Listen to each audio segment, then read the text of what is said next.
Bonsoir à tous, hein, merci d'être là. Il est vrai que j'avais dit qu'il n'y avait pas de conseil municipal aujourd'hui, mais par la force des choses, j'ai demandé à ce qu'il en ait un aujourd'hui, mais en information, bien entendu.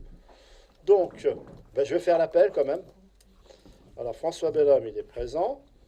Béatrice Bonvin, présente. Jacques Gay, Présent.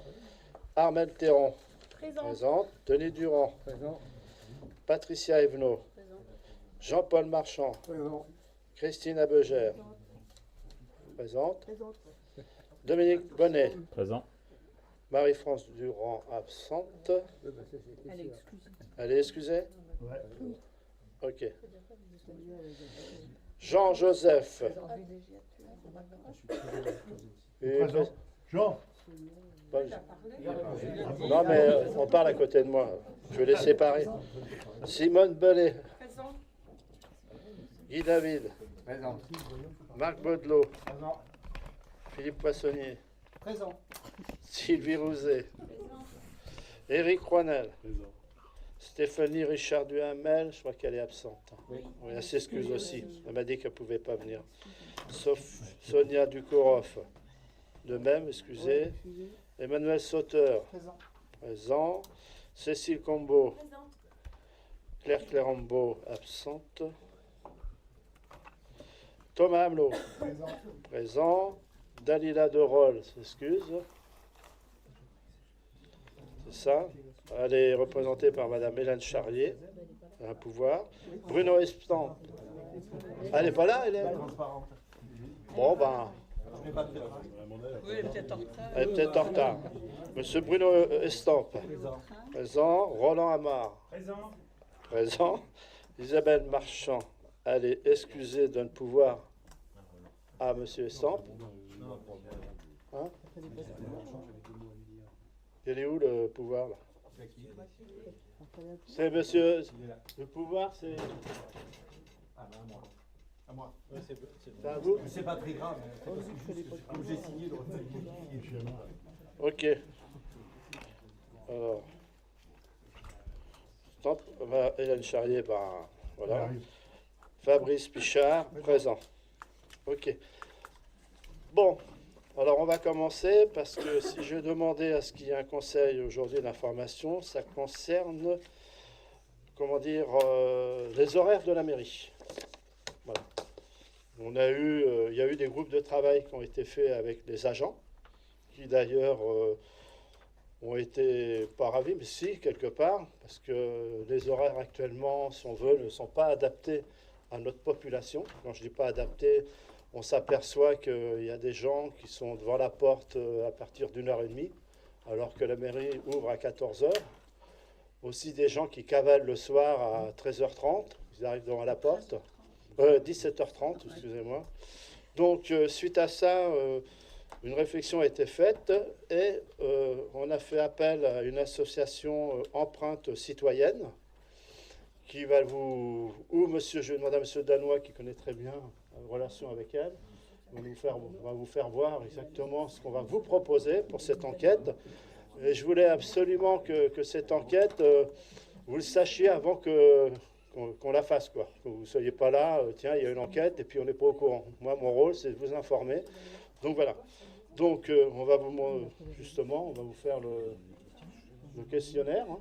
Il y a un questionnaire qui va être envoyé. Donc, on va vous le montrer ce soir. Et puis, j'attends vos commentaires, parce que le questionnaire peut être changé hein, ce soir, hein, s'il y a des choses qui vous choquent. Hein.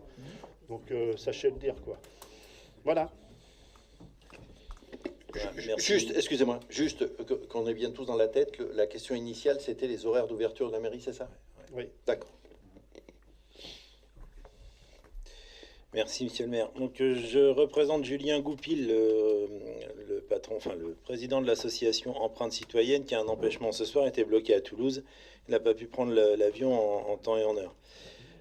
Donc c'est parti d'un constat simple, cette nécessité de faire une enquête, c'est sur les horaires d'ouverture de la mairie, notamment sur l'inadéquation entre les horaires d'ouverture et les attentes de nos administrés et les ouvertures du samedi matin.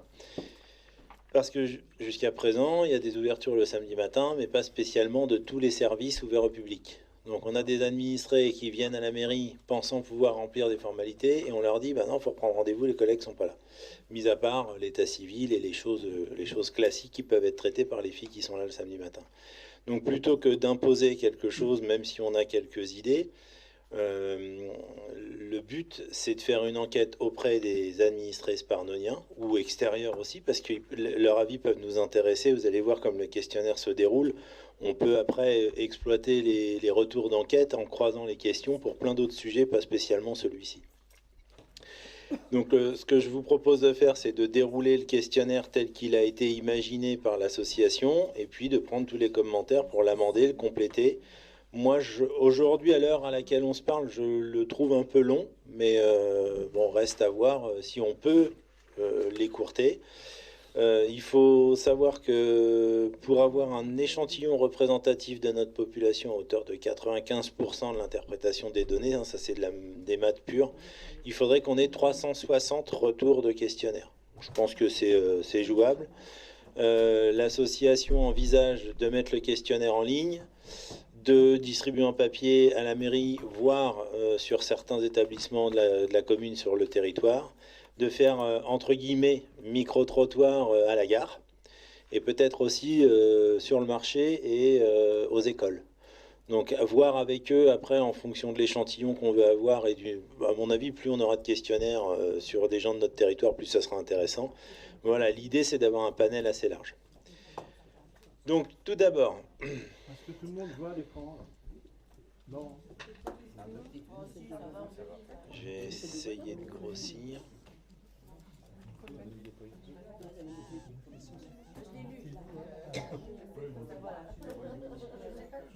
À droite, en haut à droite, les trois petits boutons. Zoom. Trois petits boutons en haut à droite et tout. Hop là. On va essayer comme ça. Ça va mieux là? Donc une petite phrase introductive. Soucieuse de conforter et d'améliorer sa relation avec ses usagers, la mairie d'Épernon vous propose de répondre à quelques questions qui lui permettront d'adapter ses services en complément de ces outils numériques disponibles à tout moment, bien sûr sur le site internet et sur l'application mobile Épernon. Votre commune vous propose d'adapter ses horaires d'ouverture à vos besoins. L'objectif est de toujours mieux vous accueillir et de vous faciliter l'accès aux différents services, affaires scolaires, urbanisme, état civil, affaires sociales. Première question, habitez-vous à Épernon? Oui, depuis moins de 10 ans. Oui, depuis 10 à 20 ans. Oui, depuis plus de 20 ans. Non. Alors le nom, il est important parce que vous savez qu'on est dispositif de recueil pour les pièces d'identité et c'est ouvert à tous les administrés, pas spécialement les sparnoniens. Et puis ça peut être une donnée qui peut être exploitée après en croisant les réponses. Connaissez-vous les horaires d'ouverture de la mairie? Oui, non. Déjà, est-ce que vous avez des choses à dire sur ce premier déjà? Non. On intervient. On déroule et après vous intervenez. Moi, ce que je vous propose aussi à l'issue du conseil, peut-être demain, c'est vous l'avez peut-être tous eu le questionnaire, de faire des retours en fonction de ce qui va se dire pour qu'on affine au mieux le questionnaire avec l'association. On mettra peut-être une date limite raisonnable. Donc, connaissez-vous les horaires d'ouverture de la mairie? Oui, non. Ça aussi, c'est intéressant, parce qu'il y a des fois des gens qui critiquent, mais qui ne savent pas. Quels sont, selon vous, les meilleurs moments de la semaine pour venir en mairie? Alors, on a regroupé la semaine avec des tranches horaires, avant 9 h, du mardi au samedi. Il manque le lundi. Il y est, mais... Mais non, mais c'est en ligne, là, par contre. Ouais, c'est pour ça. En fait, c'est du lundi au samedi. En gros, les créneaux, c'est du lundi au samedi. Et on a neutralisé le samedi après-midi. Hein, mais tout le reste, les créneaux sont de avant 9 h jusqu'à 20 h. Du lundi au jeudi, du lundi au vendredi, pardon, et le samedi arrêt à midi. Là, excuse-moi. La question, c'est quels sont les meilleurs horaires ou quels seraient... Quel est selon vous le meilleur horaire de la semaine pour venir en mairie? Donc par rapport aux horaires actuels? Non. En fait, je sais pas, tu as peut-être des gens qui bossent du lundi au vendredi jusqu'à 21 h et puis jusqu'à du lundi au jeudi jusqu'à 21h, et le vendredi, ils finissent à 18h30, bah, ça les intéresse peut-être de passer à la mairie entre 18h et 20h, tu vois. D'accord. Donc c'est la place de selon, c'est pour vous. Ouais. Parce que moi, quand j'entends quelle est selon vous, moi je me dis. C'est pour pas la vous, réponse, c'est pour moi. Ouais. C'est exactement ma question. Sur le mail, Par rapport à soi ou par rapport aux horaires d'administration? Alors, en fait, attendez, je vais regarder si j'ai pas le questionnaire en PDF, parce La que... question, ça se fait celui plutôt qu'on a, il y a écrit pour vous. Hein. C'est pas la bonne version. Ouais, parce qu'ils m'ont mis la question en ligne. Attends. Quand le fichier Word, il est Quel est pour vous le meilleur moment de la semaine pour venir en mail? il est pas corrigé. Alors ça, Il m'a envoyé le mauvais Le truc. Word qu'on a reçu aussi. Ouais. Prenez le Word qui a été envoyé. Ah oui, c'est comme ça reste pour la construction du questionnaire.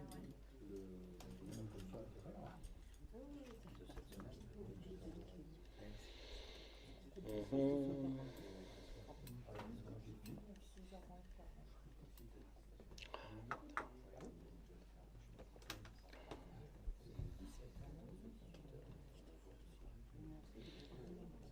On l'a envoyé mardi ou mercredi? Vendredi 16h03. Attends, j'en ai un de mercredi. Vendredi 16h03, tu dis? Oui, tout à fait. Vendredi 10 juin.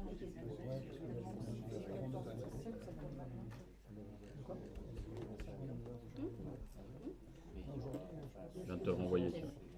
C'est bon, je l'ai. Voilà.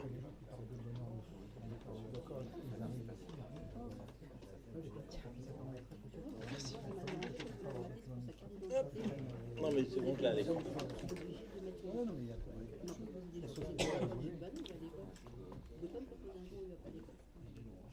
Non, il rame.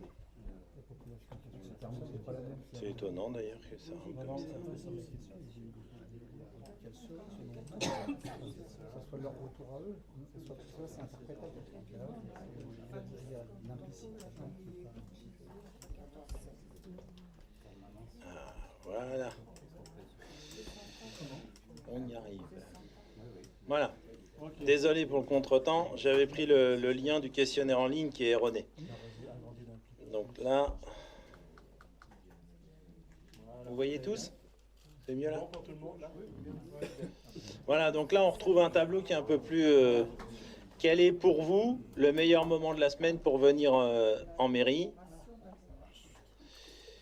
Donc du lundi au vendredi, avant 9h jusqu'à 20h, et le samedi, en gros avant 9h jusqu'à midi. Avec un commentaire. On essaye d'avoir des questions relativement fermées pour faciliter le dépouillement, mais les commentaires ils sont intéressants quand même, parce que ça justifie des fois les particularités. Par quels moyens vous informez-vous sur la mairie et ses services? Plusieurs réponses possibles. Alors ça va aussi nous permettre de voir quelle est la pertinence des nouveaux outils, de l'appli, d'Internet, des réseaux sociaux et tout ce qui s'ensuit. Donc appel téléphonique, moteur de recherche Internet, site Internet de la ville, application Épernon, réseaux sociaux, la signalétique, les relais locaux, associations, écoles, commerces, en bref, le sparnonien, le répertoire d'Épernon, le bouche à oreille, autres précisés. Là, c'est peut-être des choses qui peuvent être résumées ou concises, ou voire même étendues en fonction de ce que vous pensez, ce qui peut vous venir à l'esprit. Il y aura version papier et en ligne. Après, on va venir sur la diffusion. Avez-vous déjà contacté la mairie? Plusieurs réponses possibles. Donc oui, par courrier postal, par mail, par téléphone, par le biais de réseaux sociaux, par le biais du site internet et par le biais de l'application Épernon, ou non. Ça se fait de plus en plus. Les moyens de contacter la mairie vous semblent-ils satisfaisants? Tout à fait, moyennement ou pas du tout. Par téléphone, par mail, l'accueil physique, les réseaux sociaux. Encore une fois, une case commentaire. Vous rendez-vous en mairie d'Épernon? Jamais, une fois par an, plusieurs fois dans l'année, plusieurs fois par mois. Les conditions d'accès à la mairie vous semblent-elles satisfaisantes? Donc toujours dans le même mode de fonctionnement, tout à fait, moyennement, pas du tout. Pour la signalétique, l'accessibilité, le stationnement et encore une case commentaire. Alors, il est vrai que là on parle des horaires, mais ça nous donne aussi une vue sur l'ensemble en dehors des horaires. Comment les gens voient la mairie, comment ils apprécient le service. Ils ressentent, comment ils apprécient. Ça va nous donner une idée aussi là-dessus. Pour quel sujet avez-vous besoin de vous rendre en mairie ou de la contacter? Encore une fois, plusieurs réponses possibles. Des démarches d'état civil, les démarches d'urbanisme et de travaux, la vie scolaire, les activités culturelles et sportives, la vie municipale, conseils et autres, les affaires quotidiennes, la propreté, le parking, enfin le stationnement, la vie économique, des questions sociales et de logement, pour rencontrer les élus ou autres. Ensuite, ça c'est pour rebondir sur ce que disait monsieur le maire à l'instant, l'accueil en mairie vous semble-t-il courtois, aimable, à l'écoute et attentionné, pertinent et de bons conseils à améliorer, toujours avec une classe de famille tout à fait moyennement, pas du tout, avec une case commentaire. En règle générale, pour effectuer des démarches administratives, vous préférez utiliser des outils numériques, vous déplacer sans prendre rendez-vous aux horaires d'ouverture de la mairie, obtenir un rendez-vous physique ou téléphonique, autre. Ça, c'est surtout pour voir si... on se doute que les démarches en ligne se développent, mais pour voir quel est le retour et le ressenti des gens, des usagers, en fait. J'ai pas vu s'il y avait les tranches d'âge. Il n'y a pas les tranches d'âge? Si, au début. Au début. Non. Et puis, non, en fait, au début, on a l'ancienneté dans Épernon et on a replacé les questions personnelles à la fin. Tu vois, pour pas qu'il y ait un truc... voilà. Pour prendre rendez-vous, vous préférez vous déplacer, téléphoner, envoyer un mail, choisir votre créneau sur une plateforme. Ça se fait de plus en plus. Les rendez-vous en ligne, c'est quand même pas mal. Avez-vous déjà effectué une démarche administrative en ligne? Justement, on y vient. Oui, à Épernon, dans une autre administration ou une autre commune, ou non. C'est coché, mais il ne faut pas faire attention là. Votre situation, c'est là qu'on rentre dans les questions plus personnelles qui permettent après d'affiner en fonction des catégories socio-styles et compagnie. Étudiant, travailleur, votre lieu de travail se situe, plusieurs réponses possibles, à Épernon, à moins de 25 km d'Épernon, en région parisienne. Utilisez-vous le TER en gare d'Épernon? Sans emploi, retraité, autre précisé. Votre catégorie d'âge, moins de 20 ans, de 20 à 40 ans, de 40 à 65 ans, pardon, et plus de 65 ans, avec la case observation. Donc voilà, on a quand même bien condensé parce qu'on a un peu travaillé au début, c'était un questionnaire fleuve, on mettait un quart d'heure à le remplir, on n'y voyait pas vraiment les intérêts.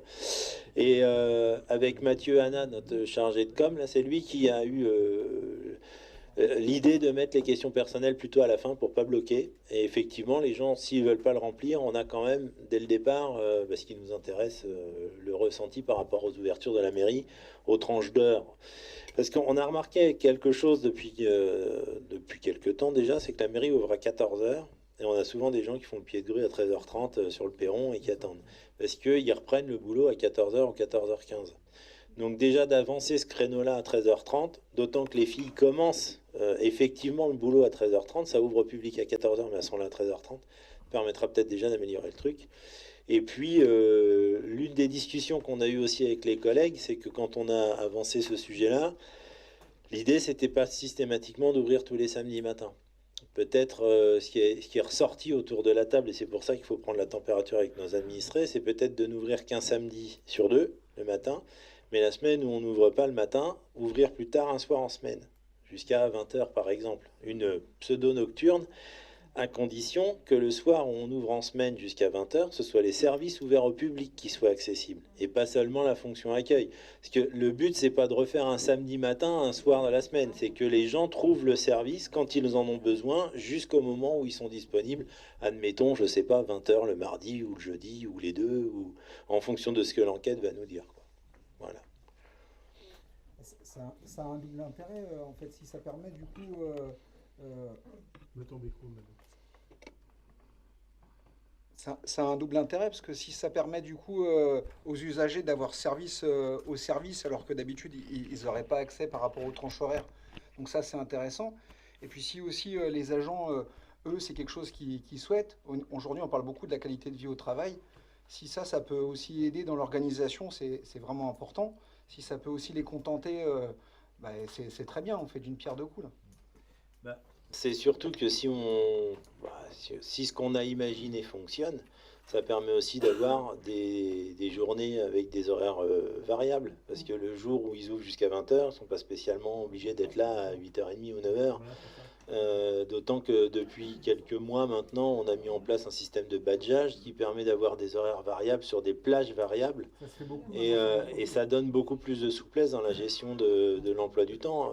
Moi, ce qui m'intéresse, avec la position que j'ai maintenant, c'est qu'il y ait toujours quand même quelqu'un qui soit là quand il y a le téléphone qui sonne ou quelqu'un se pointe à la mairie pendant les horaires d'ouverture. Parce que s'ils sont 2 dans le service et que les 2 décident de partir plus tôt le soir, non, ça coince. Donc avec ça fonctionne pas trop mal. On a mis ça quand même à titre expérimental, puis on affine au fur et à mesure qu'on avance. Enfin, en même temps, monsieur le maire le vivre régulièrement en CT. Moi, avec les collègues, je vois que ça fonctionne plutôt pas mal.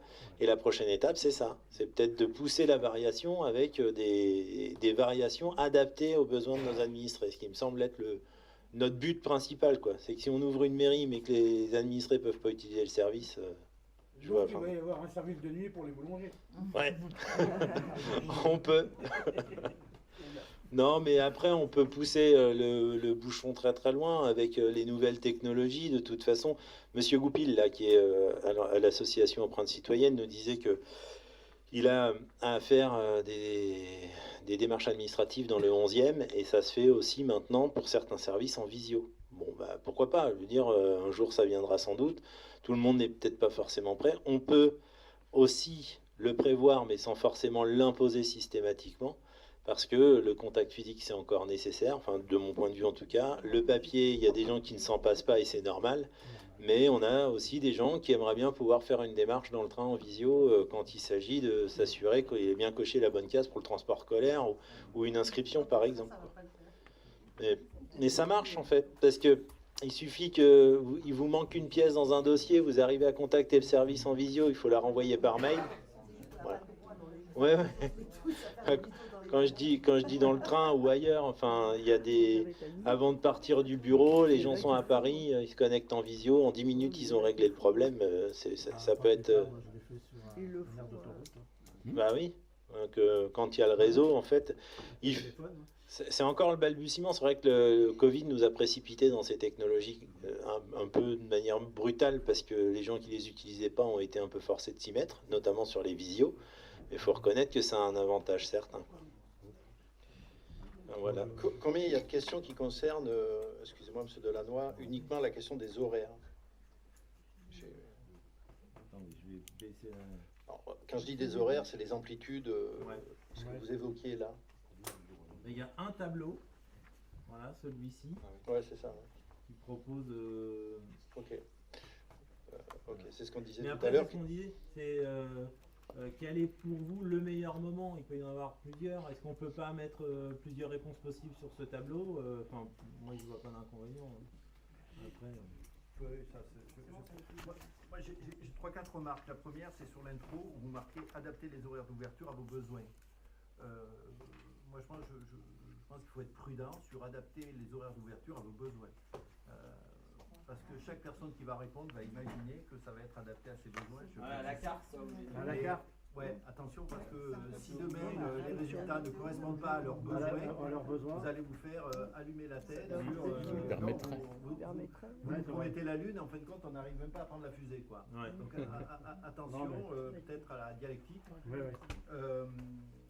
Sur la grille de pas du tout, l'intermédiaire, je sais plus, et tout à fait. Pourquoi il a été fait le choix de faire que 3 réponses plutôt que l'habituelle grille de 0 à 10 qui permet d'avoir une... Oui, je sais que c'est chiant, mais ça permet de modérer un peu les trucs. Mais c'était une question. Et je termine la dernière question. Vous parliez tout à l'heure de la possibilité d'adapter peut-être des fermetures le soir un petit peu plus tard. Ouais. Je ne suis pas sûr, mais peut-être que je me trompe, que les salariés seront favorables ou enchantés de le faire, parce que c'est le débat dans tous les services publics, entre le désir de le faire et la capacité, entre guillemets, à le négocier ou l'imposer. Il y a tout un débat. Est-ce qu'on ne pourrait pas imaginer que le soir où la mairie serait ouverte plus tard, elle le serait à partir du moment où la possibilité peut-être de rendez-vous serait actée? Le rendez-vous.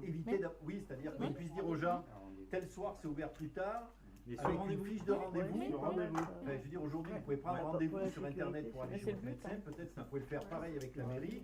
Et au moins, les fonctionnaires qui viennent travailler, ils savent qu'ils vont travailler. Plutôt que de dire, je suis là depuis 3 heures, j'ai vu personne. Parce que c'est le principe du bus. Hein. Je veux un bus qui fait le trajet de A à B. Puis quand on ouvre la ligne, il n'y a jamais personne dans le bus. Hein. Et quand vous allez voir les gens, ils vous disent, mais si jamais j'en ai besoin, je sais qu'il y en a un. C'est vrai. En fait, pour reprendre ce que vous dites, c'est un Sujet qui a été abordé effectivement, que la possibilité puisse se faire sur prise de rendez-vous, d'où peut-être aussi la mise en place d'un outil de prise de rendez-vous en ligne. Parce que ça aussi, tout ça, ça va se corréler. Alors, il est évident que quand on aura les conclusions et qu'on mettra ça en place, ça va s'accompagner de mesures d'adaptation, parce qu'on va être à l'essai pendant 1 an. Et là, ce qui est ressorti des collègues, ça a été exactement ce que vous venez de dire, c'est de dire, oui, mais les gens vont vouloir, mais ça se trouve, on verra personne. Mais d'ouvrir la possibilité d'une extension d'horaire jusqu'à 20h avec prise de rendez-vous, effectivement. C'est pas ouvert, il y a des rendez-vous. Ouais. C'est ça. On le fait tous très bien avec le kiné. On a l'habitude maintenant et il n'y a pas de souci. Hein. En réalité, c'est ce que fait la trésorerie pour les impôts. Hein. Ils viennent, mais à condition qu'il y a des rendez-vous. C'est ça. Après, il y a la question des personnes âgées. Ouais. Ça, honnêtement, je pense à personne autour de cette table, bien évidemment. Mais je pense, non, mais plus sérieusement, je pense à mes parents qui, quand demain ils vont prendre un abonnement, qu'on leur dit est-ce que vous avez une adresse email? Ils disent pourquoi vous n'avez pas d'adresse email? Ça veut dire que je peux rien faire. Non. Or là, si demain on développe cet outil, et on a raison de le développer, mais en contrepartie, comment on en fait ou bénéficier, ou comment on accompagne, ou comment on répond à ces gens qui, eux, ne le feront pas, quoi. Le but, c'est de pouvoir saisir les rendez-vous en ligne par l'accueil, après l'appel téléphonique. Vous voyez? Enfin, c'est l'idée qui est émanée de tous les collègues. Il ne faut pas l'oublier. Voilà. C'est vraiment un vrai problème. S'il vous plaît, si vous pouvez bien penser à parler dans le micro, parce qu'autrement, on ne va pas entendre vos remarques à l'enregistrement. Bien utiliser le micro pour vos interventions, s'il vous plaît. Alors là, je ne suis pas d'accord avec vous, elles sont très intéressantes. Ça me fait plaisir. C'était juste pour vous entendre. Si je peux me permettre. Ton micro. Moi, je trouve que c'est bien d'être clair dans les questions et de ne pas faire des chiffres de 0 à 1. Parce que quand on dépouille, c'est toujours... Enfin, de 0 à 10, là.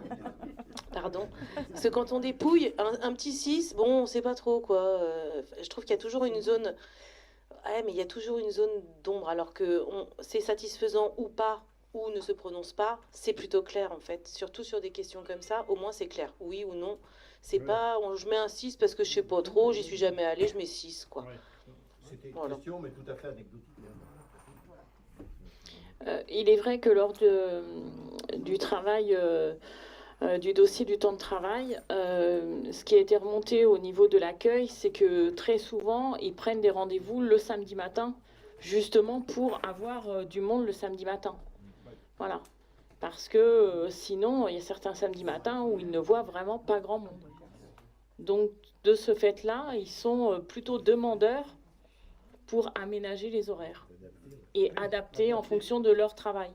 Voilà. Et après, moi, Par principe, alors, on peut penser que c'est toujours dommage qu'il y ait des salariés qui restent là le soir jusqu'à 20h, j'allais dire sans rien faire. Non, parce que si à la limite ils ne sont pas venus à 14h, le travail de 14h, ils le font le soir.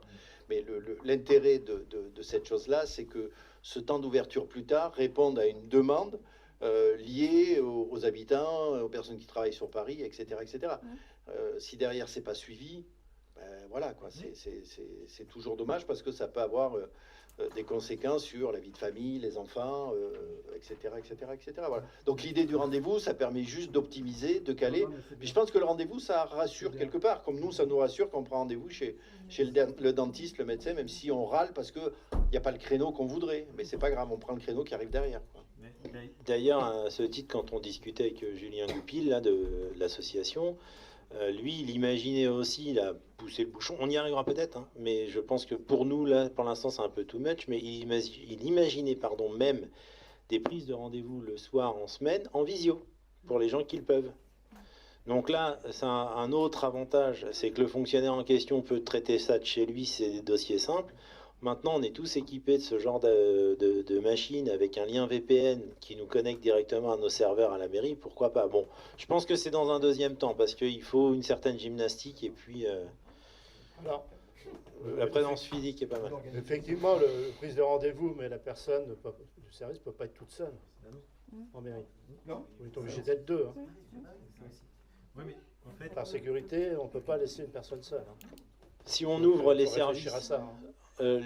ça aussi, ça a été abordé par les collègues et c'est pour ça que le but, c'est d'essayer de trouver un créneau commun où on peut avoir scolaire, urbain, état civil. Il y a déjà 3 services ouverts avec des rendez-vous potentiels ouverts dans ces créneaux-là. Effectivement, ça répond à cette problématique. Après, là où il va falloir qu'on affine, c'est justement pour éviter le à la carte. C'est que le fonctionnaire est disponible jusqu'à 20h, mais s'il a rien jusqu'à 19h30 et qu'il a un rendez-vous de 19h30 à 20h, ça peut poser quelques indélicatesses. Mais on va l'affiner. Je pense qu'il y a quelque chose à trouver de ce point de vue-là. Et bien sûr, avec un point d'étape, et je pense que ça sera régulièrement remonté au moins en CT pour voir comment ça s'adapte, quoi. Il y a dans les administrations beaucoup de procédures qui sont dématérialisées. Donc, quelle procédure pourrait l'être, peut-être, tout en maintenant un accueil physique, parce qu'en effet, il faut être équipé, il faut s'y connaître en informatique pour télécharger les documents, les scanner. Donc, tout le monde ne peut pas faire ça, mais il y a quand même beaucoup de gens équipés et ça pourrait leur convenir si certaines procédures étaient dématérialisées. Voilà. Puis après, c'est géré par la mairie d'une façon assez souple. Oui, tout à fait. Le second volet, c'est d'adapter nos outils et la dématérialisation sur des actes simples. Là, on est réglementairement tenu de le faire en urbain depuis le 1er janvier avec toutes les tergiversations techniques que ça comprend, mais ça fonctionne. Globalement, on y arrive. Mais il y a des démarches comme si vous avez une carte d'identité à faire, par exemple, si vous faites toute la pré-démarche en ligne, vous gagnez un temps. Après, on a des gens au rez-de-chaussée, et notamment Sophie, pour ne pas la nommer à l'accueil, qui fait les démarches pour les gens, qui s'implique. Pour rebondir sur ce que vous disiez, M. Estampe, en fait, elles ouvrent des créneaux sur un agenda Outlook, et c'est Sophie qui saisit. Alors, il y a des gens qui peuvent le prendre par mail directement, mais Sophie saisit les créneaux, elle s'assure que tout soit fait d'avance, et si elle sent que ça ne va pas, elle fait venir les gens, et là... Il y a le contact physique, elle prépare le dossier avec eux, et au moins quand ils viennent au créneau pour la carte d'identité d'un quart d'heure, c'est un quart d'heure. Le temps, elle l'a perdu avant, quoi. Enfin, perdu. Elle l'a gagné. Et ça marche plutôt bien, et ça tient à la personne qui est à l'accueil aussi, qui a compris la gymnastique entre les deux. Mais on a plein de choses à pouvoir dématérialiser, je suis d'accord. Surtout sur le scolaire. Moi, je ferai une observation quand même. Alors, je trouve que l'idée d'ouvrir à 13h30, à mon avis, c'est probablement... de rouvrir à 13h30, pardon, c'est probablement celle qui est la meilleure parce qu'elle concerne un maximum de gens pour ceux qui sont dans les perdants en journée. Concernant le soir, 20h, c'est peut-être un peu tard. Voilà, on sait tous à quelle heure les gens circulent et il y a un lien avec la sortie de train. Le train, voilà, au-delà de 20h, ça me semble peut-être excessif. Je dirais que 19h30, ce serait peut-être un bon médium. Néanmoins, par contre, moi, je suis... même si que les choses soient proposées ne me choque pas, mais par contre, je pense qu'il faut comprendre aussi que tout le monde ne peut pas prendre rendez-vous. Il y a des métiers dans lesquels les aléas sont tels en permanence que vous êtes incapable. Si c'est ouvert tard le soir, c'est pour vous permettre de dépasser certaines difficultés d'emploi du temps professionnel. Tout le monde n'est pas aux 35 heures déjà. Tout le monde ne travaille pas de 9h à 17h ou 17h30, etc., etc. Et que donc ce créneau qui peut être ouvert en plus, même s'il doit permettre, il peut permettre qu'on puisse prendre des rendez-vous pour ceux qui le peuvent, c'est une chose. Pour les autres, vous allez encore frustrer ceux qui sont le plus contraints dans leur vie professionnelle, peu importe les métiers dont il s'agit. Donc je pense que c'est pas juste d'envisager que tout le monde puisse prendre rendez-vous. Moi, ça fait 30 ans que je connais, enfin qu'avec mon mari, on connaît cette folie qui consiste à dire on ne sait jamais, pratiquement jamais, si on peut être libre ou pas, si on va avoir le train qui va passer à la bonne heure, si le boulot qu'on doit faire sur le chantier doit être... Madame, vous prenez rendez-vous? On va pas chez le médecin. En fait, si je vous dis depuis quand je suis pas allé chez le médecin, vous allez rigoler. Non, mais... Comme disait M. Non mais la question, c'est rarissime. Le fait est que voilà, il y a des tas de métiers dans lesquels c'est compliqué et que il faut pouvoir les. Ben, c'est que non mais bien sûr qu'on peut jamais satisfaire tout le monde, mais simplement si on décide de créer quelque chose pour arranger les gens, et franchement je pense que la bonne idée, c'est la meilleure des idées, c'est 13h30. Je comprends très bien que les agents veuillent se libérer un certain samedi de la semaine, enfin certains samedis du mois, ça me choque pas du tout. Maintenant, si on décide d'ouvrir un peu tard le soir, si on ferme à tous les gens qui ont le plus de contraintes dans la vie et qui sont parfois ceux qui rendent le plus service, parce qu'il y a les contraintes professionnelles, mais il y a les contraintes d'association, il y a les contraintes familiales, il y a les gens qui s'occupent des anciens, qui peuvent ne pas forcément pouvoir tout le temps prendre des rendez-vous. Il y a un moment donné, on peut plus. Et à un moment donné, on rentre dans on met le tiroir là où il peut être. J'entends ce que vous dites, mais en fait, l'enquête va aussi servir à ça, d'essayer d'identifier les cibles. Et après, on peut aussi imaginer du H24 et là, on va satisfaire tout le monde. J'ai pratiqué le H24, donc je sais ce que c'est aussi. Non, mais la question n'est pas là. La question est de dire, est-ce qu'on parle de service public ? Le service public, il doit être accessible. On est censé, même si c'est de moins en moins le cas, être tous égaux devant le service public. Certains peuvent rentrer dans des cases facilement, d'autres métiers, et je pense de plus en plus nombreux. On s'en rend même pas compte parce que ces gens-là, en fait, souvent on les voit pas et souvent ils se taisent, ils réclament rien parce qu'ils ont l'habitude d'être tout le temps au service d'eux, parce qu'ils sont dans des systèmes plus contraints que d'autres. Il y a des tas de métiers autour de cette table où les gens doivent comprendre ce que je veux dire. Donc, franchement, ça me semble réducteur et ça me semble encore une fois interdire et donc ne pas résoudre complètement le problème et la volonté de servir le plus grand nombre. Dernière chose que je dirais, c'est qu'il y a une question, moi quand j'entends les Sparnoniens parler de ce qu'ils attendent de la mairie ou de leur lien avec la mairie, il y a une question qui n'apparaît pas, c'est la question de la réponse. Comment ils jugent la qualité de la réponse? Est-ce qu'ils ont eu la réponse et dans quel délai? Parce qu'en fait, c'est ce dont on me parle le plus. Si je peux me permettre, moi je pense que pour répondre à tous, ce qui peut être judicieux, c'est justement ce que disait Thierry tout à l'heure, c'est de pouvoir faire des visios, ce qui va permettre aux gens de ne pas avoir à se déplacer forcément et en partie répondre. Alors c'est sûr que c'est pas la même chose que le contact physique, mais sincèrement, je pense que ça peut résoudre pas mal de questions quand on est par exemple dans des dossiers d'Urba ou d'autres. La visio, c'est pas mal quand même, et on peut faire ça de n'importe où, sur la pause déjeuner, etc. Je peux parler? Je voulais parler. C'est une idée, qui peut être proposée, mais je pense que la visio, on verra plus tard, pour l'instant. Les liens avec les gens. On parle de citoyenneté, la seule chose qu'on oublie, c'est que si les gens ne se voient plus, ils ne s'aiment plus. J'ai une solution qui est très très simple. Madame Hélène, une solution. Quand je t'ai posé la question, est-ce qu'il y a une solution? Oui, il y en a une solution. Je pense que ceux qui travaillent ont tous des journées de congé et des RTT. Eh ben non. RTT, ah, ça veut dire, c'est la loi quand même. Non, pas pour tout le monde. Pas pour tout le monde. Il y a 40% des gens qui doivent avoir des RTT. Non, moi je parle des congés payés. On en a. Même les congés payés. On peut pas satisfaire. Non, on peut pas satisfaire. Non, mais je veux dire, à un moment donné, pour une carte d'identité, on est quand même obligé de se déplacer. Oui, mais on est quand même obligé de se déplacer. Je pense que quand on voit le débat, ça revient à ce que je disais tout à l'heure. Adapter les horaires. Attention, parce que vous êtes mal barré. Vous voyez déjà que là, vous êtes mal barré. Donc attention. Mais moi, je voulais juste dire à notre collègue, Madame Charrier, moi qui suis un privilégié pour quelques semaines encore, puisque je suis fonctionnaire et donc je fais 37 heures et je fais 9 heures, 17 heures sur le papier. En général, c'est plutôt 1h du matin, mais c'est pas grave. Mais effectivement, la question du rendez-vous, moi, me permet effectivement de pouvoir, sur mon agenda et mon planning, de pouvoir me dire ce jour-là, je m'arrête de travailler à telle heure parce que j'ai le rendez-vous à prendre et à un moment, le rendez-vous, il devient obligatoire. Ça, c'est la première chose. La deuxième chose, c'est la visio. Ça peut être aussi un élément parce que trouver peut-être une demi-heure sur son lieu de travail avec un ordinateur, c'est peut-être plus facile que de dire j'arrête de travailler, je fais la route, une demi-heure, puis je fais le rendez-vous Et en général, j'attends un bon quart d'heure, et puis je fais le rendez-vous, et puis j'ai passé une heure et demie à faire le rendez-vous, alors j'aurais peut-être pu le faire en une demi-heure si je l'avais fait en visio.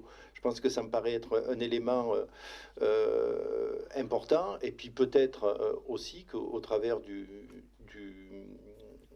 questionnaire que vous faites dans les éléments commentaires supplémentaires, il y aura peut-être des bonnes idées qui vont apparaître, parce que toutes les idées vont sûrement pas sortir des personnes qui sont autour de cette table, et sortir. C'est aussi ça l'idée, de pouvoir voir ce qu'il en est. Voilà, moi, à voir de ce qu'il en ressortira, mais je pense qu'on n'arrivera de toute façon jamais, encore une fois, à trouver une solution satisfaisante. Je parlais des bus tout à l'heure en rigolant, mais on sait tous combien il y a de syndicats qui ont créé des bus à la demande des usagers, qui ont été fermés 6 mois après parce qu'il n'y avait pas un voyageur dans le bus. Voilà. Mais pourquoi on prend notre rendez-vous chez le médecin alors qu'on aimerait y aller tous les soirs à 6 heures, voire chez le coiffeur parce qu'on a décidé d'y aller ce soir, ça marche pas, on y va 15 jours après. Ça, on s'adapte, mais là, on s'adapterait pas. Alors après, il y a une commune mesure. C'est vrai que c'est un service public et c'est important. Je partage, j'y suis attaché aussi, il faut qu'il reste. Mais après, la vie a changé à côté aussi, c'est évident. Mais d'où la nécessité de ce questionnaire, justement, c'est pour faire mieux qu'actuellement. Moi, je vais vous prendre un petit exemple que j'ai vécu dans une partie qui me regarde davantage, sur les réunions de chantier, par exemple. Et bien maintenant, régulièrement, il y a un individu sur place, le maître d'œuvre ou le maître d'ouvrage. Tout le monde est en visio et ça se gère avec ce qui se passe. Alors, pas systématiquement, hein, on est en présentiel aussi, mais il y a régulièrement des réunions qui se font en visio et c'est un gain de temps pour tout le monde. Bon, après, on peut prendre le bilan carbone et tout ce qui tourne autour. Mais ça fait des temps de déplacement qui n'existent plus, et si la réunion dure un quart d'heure, c'est un quart d'heure. Et chacun peut avoir à être interrogé ou à se manifester juste pour ce qui l'intéresse, au lieu d'avoir, quand on est en bâtiment, en tout corps d'État, vous commencez une réunion à 13h et que vous la finissez à 18h et que vous finissez par le peintre qui est là depuis 13h, c'est un petit peu compliqué. Et on a fait, notamment à la maison de santé, 2 fois des réunions comme ça en appelant les différents corps de métier quand on avait besoin d'eux. Voilà, ça marche. Hein. Alors ça évite les... Ouais. C'est pas la panacée, parce que il y a plus l'émulation du groupe en fait, mais on gagne du temps. Là, on a un exemple là, que je disais avec Madame Bonvin, on a le service scolaire, tout est sur rendez-vous, les inscriptions. Voilà, ça fonctionne très bien. Hein. Comme ça, et quand les gens veulent prendre leur rendez-vous, le service scolaire leur précise bien ce qu'il faut amener, alors qu'avant, les gens arrivaient pour inscrire les enfants. Ils avaient toujours tout un tas de papiers qui manquaient, revenaient des fois 2 fois. Et là, on gagne du temps. Non. Et par contre, moi, ce que je dirais, qu'il faudrait peut-être ajouter sur le questionnaire, si on pose des questions aux gens qui seraient intéressés justement par des visios, par des rendez-vous sur un site, une plateforme, c'est comme à Épernon, il y a quand même beaucoup de personnes... vieillissantes, comme dirait Monsieur Estampe, sans viser personne. Est-ce que ces gens-là sont équipés en informatique, en PC? Est-ce qu'ils ont les compétences et les capacités pour le faire? Je veux dire, même quand tu les as, je suis en plein dedans, avec certains organismes, c'est très très compliqué. Non mais en fait, voire impossible. Le but, c'est ce qu'on disait. Il faut un scanner, une imprimante, il faut savoir l'utiliser. Non mais il faut surtout ne pas arrêter ce qui marche aujourd'hui. Oui. Et enfin, si on met en place des outils de dématérialisation, comme on disait avec Roland Marc tout à l'heure, tout le monde n'est pas en mesure de l'utiliser. En revanche, nos hôtesses d'accueil et les différents services sont en mesure de le faire fonctionner avec les gens qui viennent amener les éléments, tu vois. Et ça, faut surtout pas qu'on l'oublie. Enfin, pour moi, c'est capital, le contact. Les gens sont obligés de venir, donc on en revient simplement au tableau, la présence physique. Tout ce qui est dématérialisé, on s'aperçoit que ça a des grandes limites. Enfin, je pense qu'il faut faire apparaître quelque part que cette enquête, cette interrogation n'a pas pour objet demain de ne plus ouvrir le service public, de ne plus faire... Je pense que c'est important pour certaines personnes de le préciser, parce que sinon il y en a certaines qui vont être inquiètes. Hein, c'est évident. La précision... voilà, elle fera pas de mal en tout cas. Et je pense surtout que de garder du lien social avec des gens voilà, de proximité, c'est aussi important. On a vu qu'il y a beaucoup de structures qui ont commencé à changer, et puis aujourd'hui les gens ils redemandent aussi ça. Il faut donner aussi de l'alternative pour certaines personnes, mais il faut aussi garder ce lien hein, que les gens ils peuvent avoir. En plus, ça permet de voir parfois que certaines personnes, s'il y a des problèmes qu'on ne connaît pas, qu'on ne soupçonne pas, qui sont enterrés, si on ne voit plus les gens, on ne sait plus comment ils vont non plus. Hein. Non, mais, le but, c'est d'améliorer donc les services et les démarches.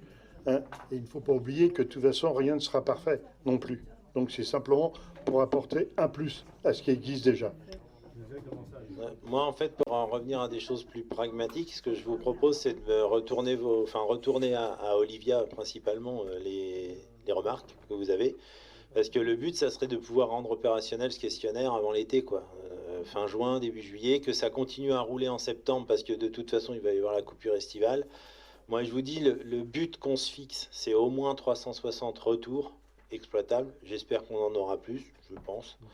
L'avantage, c'est que 360 retours de Sparnonien, c'est l'échantillon révélateur.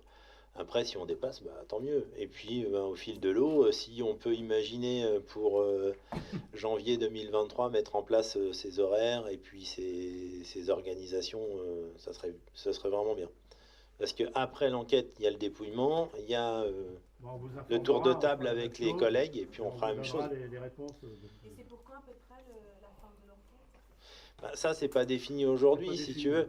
Si on arrive à le lancer fin juin, ça va courir durant l'été. En septembre, ça va redémarrer fort. Et je te dis, le but, c'est d'avoir 360 questionnaires sparnoniens minimum revenus. Si on fait une permanence au marché, on risque de toucher plus large qu'Épernon. Une permanence à la gare, où on va peut-être pouvoir plus cibler, plus le en ligne, plus la mairie. On va y arriver, je pense. Si on a une fin d'enquête, disons fin septembre, c'est parfait parce qu'on aura une grande période, quoi. Je pense. Hein.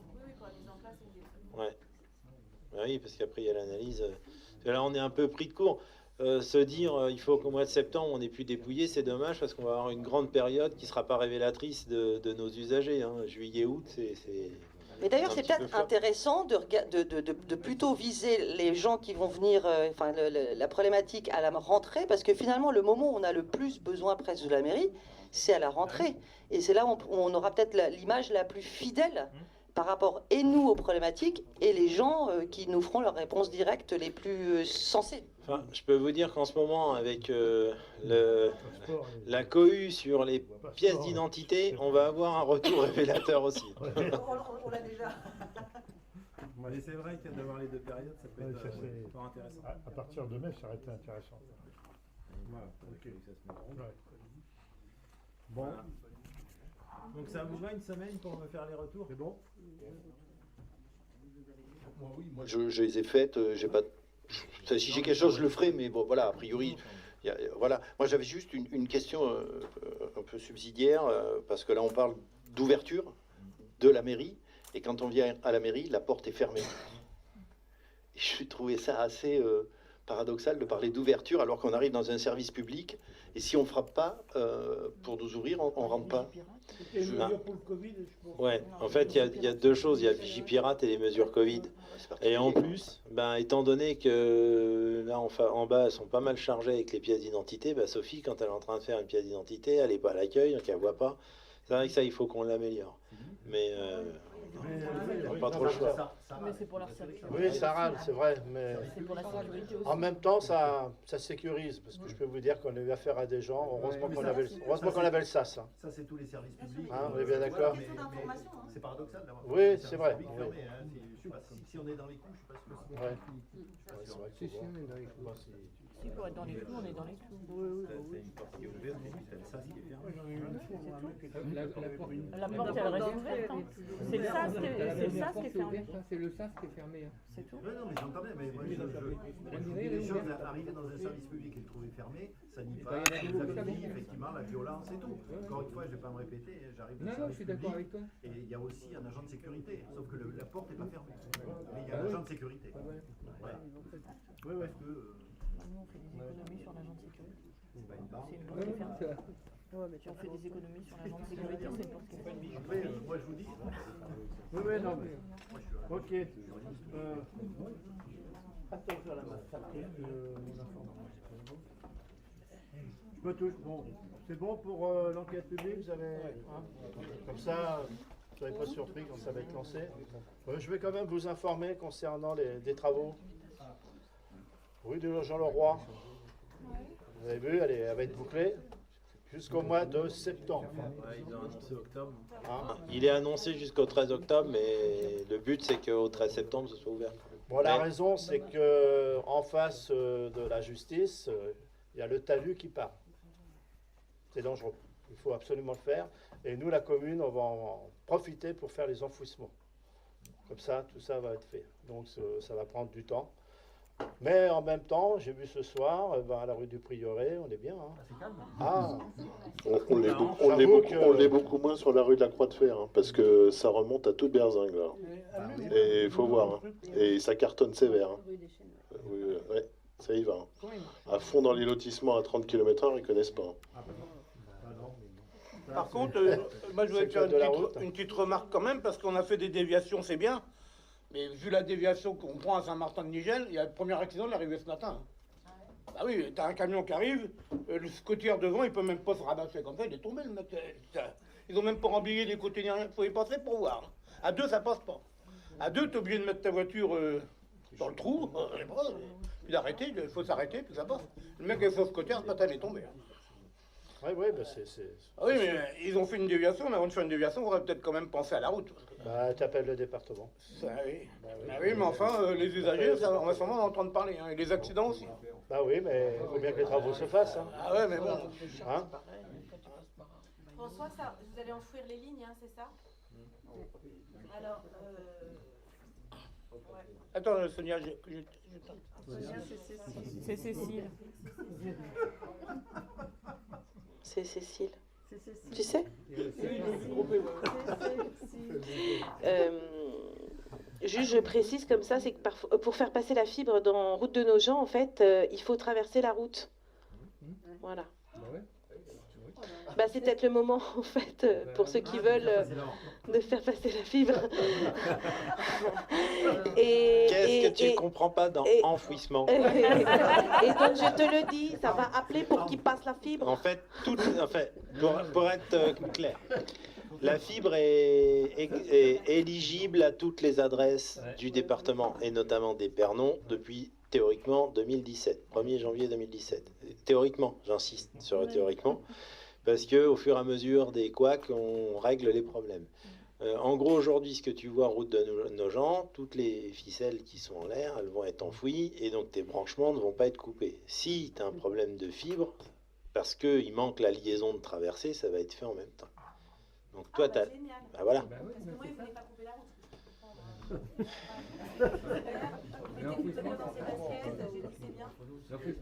Oui, en juillet, ça démarre en juillet. Bon, autre chose, concernant les travaux, à partir du 11 juillet, on va commencer les travaux du parking du Ramponneau. Celui-ci là.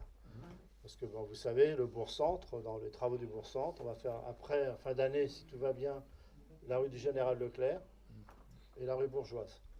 Et là, on commence ce parking parce que c'est les vacances. Donc on en profite, hein. Je pense qu'il y aura moins de voitures, ça va moins circuler. Donc on va refaire ce parking. En fait, la date qui est donnée aux entreprises de démarrage des travaux souhaités, c'est le 11 juillet parce que c'est l'arrêt complet du collège et des livraisons. En sachant que, à mon avis, ça démarrera plutôt après le week-end du 14. Je pense le 11, le 12, le 13, il y aura des installations, des sondages. Mais je pense notamment à la retraite au flambeau et au feu d'artifice. Voilà, ça va pas être un gros chantier, quoi. On aura au moins une circulation piétonne possible sur le côté, à compter du 11. Autre chose dans l'information, c'est qu'on travaille sur les pariales. On va vous présenter quand ça va être défini, quand ça va être fini, hein, septembre. À peu près au mois de septembre, ce que l'architecte nous a proposé. On a maintenu l'enveloppe, hein, je vous le dis. Je ne vais pas lâcher le morceau là-dessus. Donc on va vous le présenter. Et si tout va bien, ça commencerait fin janvier, début février. On voilà. commence par quoi? Pour l'instant, je ne peux pas encore on va vous le présenter. Voilà. Voilà. Juste à propos de la fourche, enfin de la route de Nogent, est-ce qu'on ne peut pas trouver quelque chose qui fasse que le passage alterné, même si là momentanément on va avoir la paix, ne soit pas un cauchemar? Parce que les gens arrivent hyper vite du centre-ville, on se fait insulter, quand on est engagé de l'autre côté, on se fait insulter tout ce qu'on veut, même les gendarmes y passent. Et il y a un moment donné, il faut qu'on trouve une solution. Un jour, il y aura un pépin, surtout avec maintenant les vélos, les trottinettes qui passent parfois à l'envers, pas où il faut. Quand on voit l'autre... Vous avez la solution, Madame Charrier? Peut-être qu'il faudrait mettre... La solution, elle est simple, c'est le contour. C'est le contour des paires de branches. Qui n'est pas pour tout de suite. Mais en attendant... Moi, je vais vous dire, pas plus tard que la semaine dernière, j'ai vu 35 tomes énormes. Il y en a un, il a été obligé de rentrer dans la rue de Cadix pour que l'autre il puisse passer. Il a reculé pour repartir. Mais je suis d'accord avec vous. Hein. Mais est-ce qu'on pourrait pas... Mais quelle est la solution? Alors, sur les 30...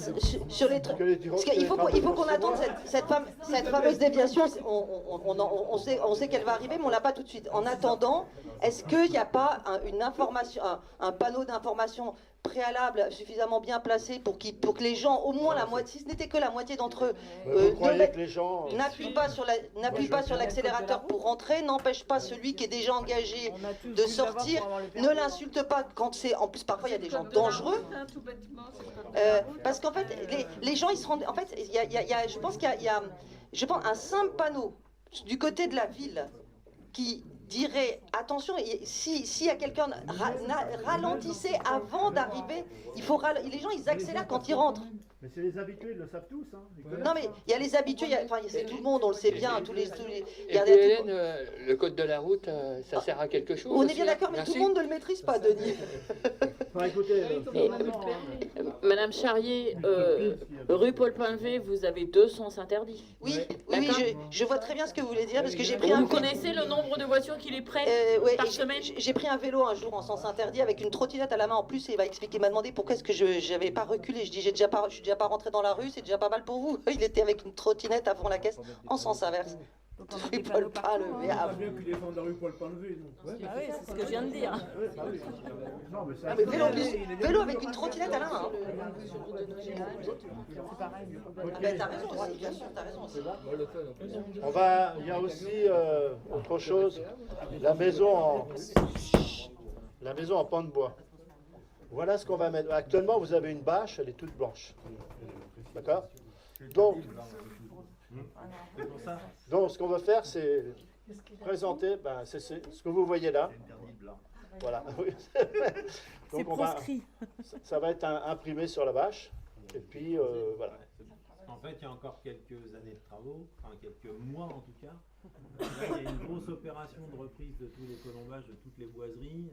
L'architecte il est en train de bosser là-dessus. Donc, étant donné que ça va rester quelques temps... c'est mieux de décorer la bâche, quoi. Ah oui, pardon. Donc, juste une chose, Thierry, là, elle est écrasée, l'image.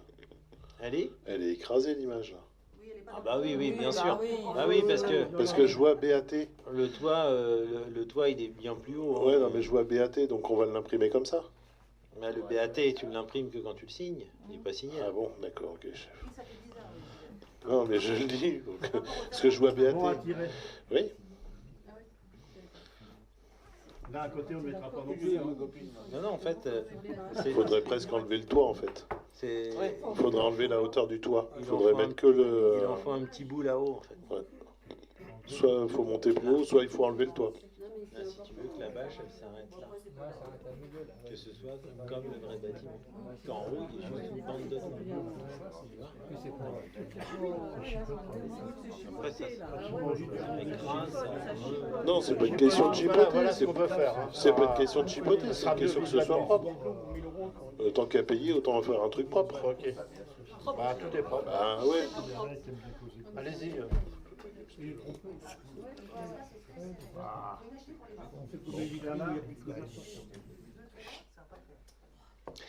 Oui, comme on est dans la revue des projets, ça tombe très bien, puisque...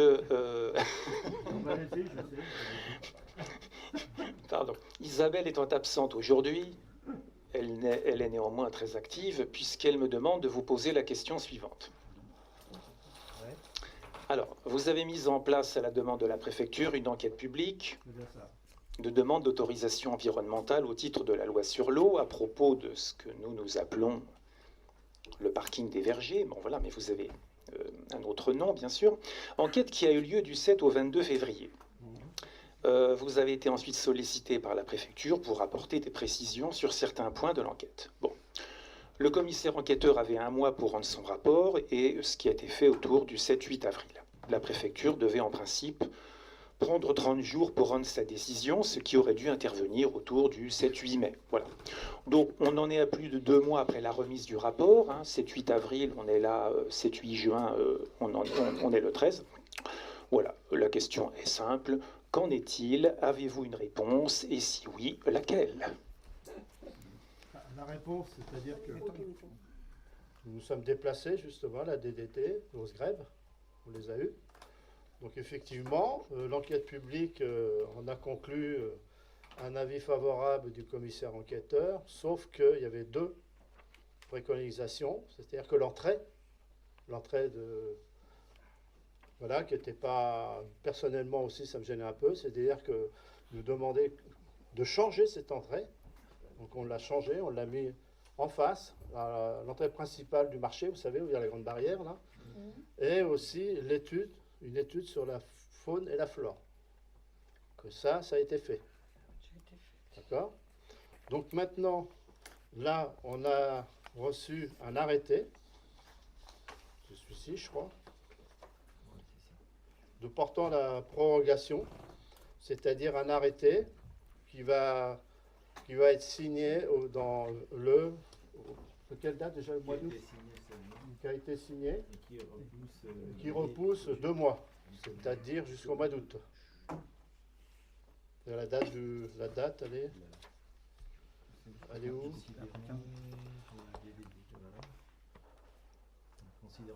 Alors, considérant qu'en application de l'article R 181-41 du Code de l'environnement, le délai du 8 juin peut être prorogé dans la limite de 2 mois. Voilà. Donc le délai est prorogé pour la prise d'arrêté d'autorisation. Pour la prise d'arrêté de l'autorisation environnementale. D'accord. Et à quel moment on a travaillé réellement sur l'histoire, l'histoire qui est documentée en réalité, hein. Si on creuse, elle se documente beaucoup plus richement que en tout cas ce que j'ai déjà entendu. À quel moment on a écrit l'histoire de ces ruelles pour en déterminer la valeur historique et puis patrimoniale? Parce que c'est plus riche que ce qu'on... C'est des lieux qui ont une importance dans l'histoire de France bien plus importante que ce qu'on croit, et il reste très peu de témoignages. En France, il y a très peu de témoignages parce que on casse tout. Donc voilà, qu'est-ce qu'on a fait nous? Qu'est-ce qu'on a fait nous? Vous l'avez posé à l'enquête publique, ça? Comment? Cette question? C'est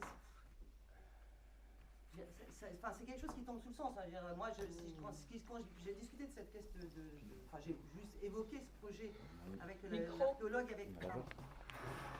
l'archéologue avec lequel je travaille à quelques kilomètres d'ici, qui a ouvert des yeux ronds comme des billes. Il m'a dit, mais dites donc, c'est quoi les enquêtes archéologiques qui ont été faites? C'est quoi les enquêtes historiques? C'est quoi? Normalement, c'est des questions qu'on doit se poser de fait en amont des projets, quoi. C'est sous nos yeux, de toute façon, quand on... Enfin, c'est sous nos yeux, mais quand on commence à creuser... l'État, il y a énormément de choses, il y a énormément d'archives qui documentent Épernon, en réalité. Hein. On a beaucoup de chance, hein. Là, je vous entends, mais écoutez, moi, ce que je vous réponds, il y a eu une enquête, hein, il y a eu le dossier est complet, hein. Je ne peux pas vous dire plus. Hein.